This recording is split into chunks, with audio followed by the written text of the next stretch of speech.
Hello learners, welcome to exam preparation. आज का video lecture है हमारा MCS 041 ऑपरेटिंग सिस्टम। इसमें हम प्रीवियस ईयर का एक क्वेश्चन ले रहे हैं। What is thrashing, explain the working set model, avoid to thrashing. ये आपका 5 मार्क्स का क्वेश्चन आया हुआ है प्रीवियस ईयर में। Let's start.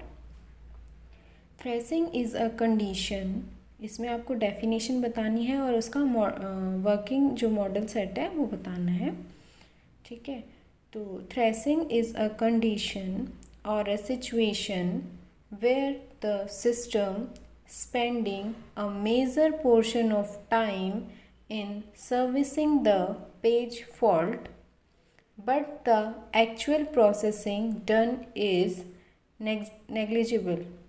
मतलब थ्रेसिंग वो कंडीशन है जहाँ पे सिस्टम ज़्यादा से ज़्यादा टाइम अपना सर्विसिंग में बिताता है, पेज फोल्ड को ठीक करने में, और जो एक्चुअल प्रोसेसिंग होती है वो हो ही नहीं पाती है, वो नेग्लेक्ट हो जाती है। सो आइए इसको एक डायग्राम से समझते हैं। सो डायग्राम देखिए, ये CPU यूटिलाइजेशन है हमारा, नीचे की तरफ डिग्री ऑफ प्रोग्रामिंग है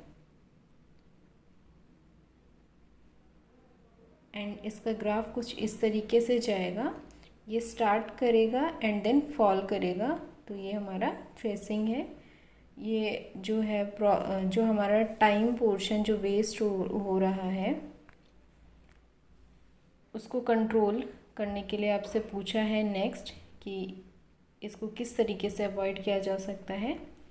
so technique to handle, first इसमें हमारा आता है वर्किंग सेट मॉडल। दो तरीके की टेक्निक्स है बेसिकली यहाँ पे। So first technique is working set model. So working set model क्या होता है? According to this model it is based on parameter A. ये पैरामीटर पे बेस होता है। The working set is defined, the working set is defined as the set of pages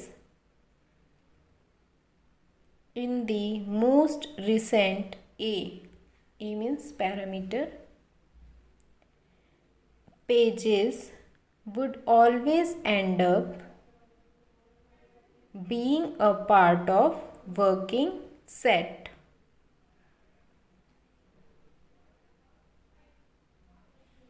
The accuracy of the working set,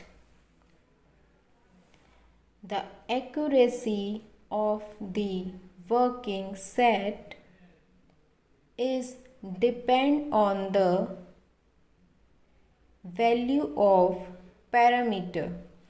जो accuracy depend करेगी वो depend करेगी जो parameter की वैल्यू होगी, पैरामीटर A की जो वैल्यू होगी।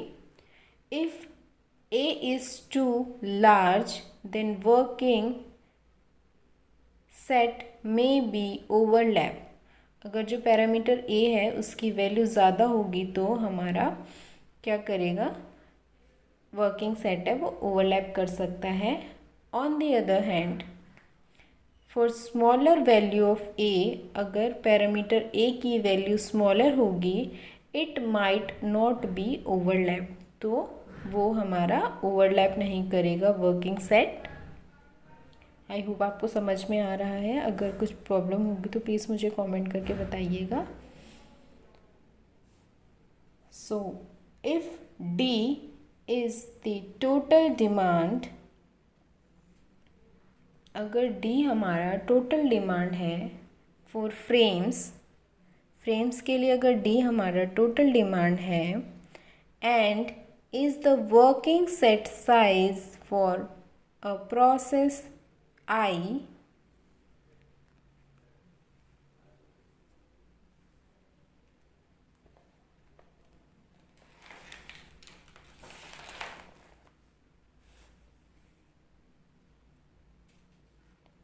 if M is the number of frames available in memory there are two possibilities, अगर m नंबर ऑफ फ्रेम्स हैं मेमोरी के तो दो पॉसिबिलिटीज़ होगी।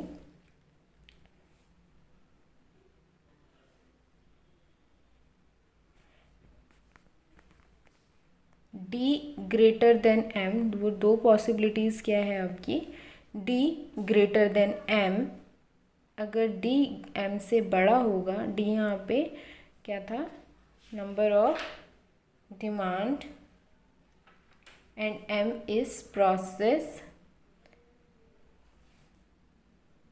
total demand exceeds the number of frames, then thrashing will occur as say some process would not get enough frame. On the other hand, if d is less than equal to m, then there would be no thrashing. अगर d m से बड़ा होगा तो वहाँ पे threshing हो सकता है, अगर d m से छोटा है या इक्वल है तो वहाँ पे कोई थ्रेसिंग नहीं होगी। सेकंड जो आपका टेक्निक है वो है page fault frequency. Page fault frequency क्या होती है ये देखते हैं। More direct approach to handle thrashing is the one that the page fault frequency concept।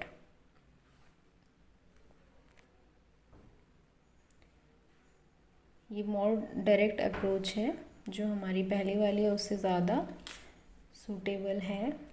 सो इसका डायग्राम देखते हैं। ये पेज फॉल्ट रेट है, नीचे हमारा नंबर ऑफ फ्रेम्स है। इसमें आपके दो बॉन्ड्स होते हैं, एक अपर बॉन्ड एंड एक लोअर बॉन्ड। ये हमें दिखाता है कि हमारा फ्रेम्स कहाँ लाई करता है। So if the page fault rate is too high, अगर पेज रेट फॉल्ट अगर बहुत ज़्यादा है तो it indicates that the process has few frames allocated to it। तो ये दिखाता है कि कुछ ही फ्रेम्स है प्रोसेस के पास एलोकेट करने के लिए। Just opposite on the other hand a low page fault rate indicates that the process has too many frames. अगर आपका पेज फॉल्ट इंडिकेट करता है कि आपका रेट लो है तो इसका मतलब ये है कि आपके पास बहुत सारे फ्रेम्स हैं एलोकेट करने के लिए। Upper and lower limit can be stabilised on the desire page fault rate as shown in diagram. जो आपका डायग्राम में दिखाया हुआ है, अपर एंड लोअर लिमिट और bound. If page fault below the limit, अगर पेज फॉल्ट लिमिट से कम होगा, then frame can be removed from the process, तो फ्रेम्स रिमूव हो जाएंगे प्रोसेस से। And if it is high or exceed the upper limit, अगर वो ज़्यादा है या exceed कर गया है upper limit को, more number of frame can be allocated, तो और frames हम allocate कर सकते हैं। आई होप आपको समझ में आ रहा होगा। प्लीज़ चैनल को सब्सक्राइब कीजिए, शेयर कीजिए और मेरे को मोटिवेट कीजिए। ऑन अदर वर्ड्स, अगर हम इसको दूसरे तरीके से बोलें तो द ग्राफिकल स्टेट ऑफ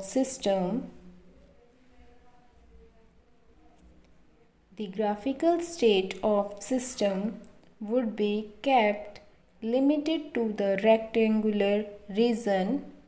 अगर हम दूसरे शब्दों में कहें तो जो हमने डायग्राम बनाया है जो इसमें ये आपका रेक्टेंगुलर जो अपर और लोअर बोन है उसके बीच में ही आपका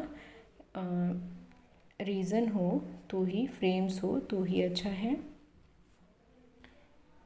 सो if the page fault rate is high, अगर पेज फॉल्ट रेट आपका हाई होगा विद नो फ्री फ्रेम्स, अगर फ्रेम्स फ्री नहीं होंगे, then some of the process can be suspended. अगर पेज फॉल्ट रेट बहुत ज़्यादा है विद नो फ्री फ्रेम्स भी अवेलेबल नहीं है, तो प्रोसेस क्या करता है, कुछ जो फ्रेम्स होते हैं आपका उसको कुछ जो प्रोसेस होती है उसको सस्पेंड करके और एडिशनल जो आपके फ्रेम्स हैं उनको एलोकेट कर देता है। It can be reallocate to other process, किसी और प्रोसेस को रीएलोकेट कर सकता है। The suspended process can be start later, और जो सस्पेंड की गई है प्रोसेसेस उनको वो रीस्टार्ट कर सकता है बाद में। आई होप आपको क्वेश्चन समझ में आ गया होगा। ये 5 मार्क्स का आपका क्वेश्चन है, मे बी आपके लिए श्योरली हेल्पफुल होगा आपके लिए एग्ज़ाम में। So thank you so much for watching. Please share कीजिए जितना हो सके, वीडियोस को लाइक कीजिए, सब्सक्राइब कीजिए एंड नोटिफिकेशन बेल को प्रेस कीजिए।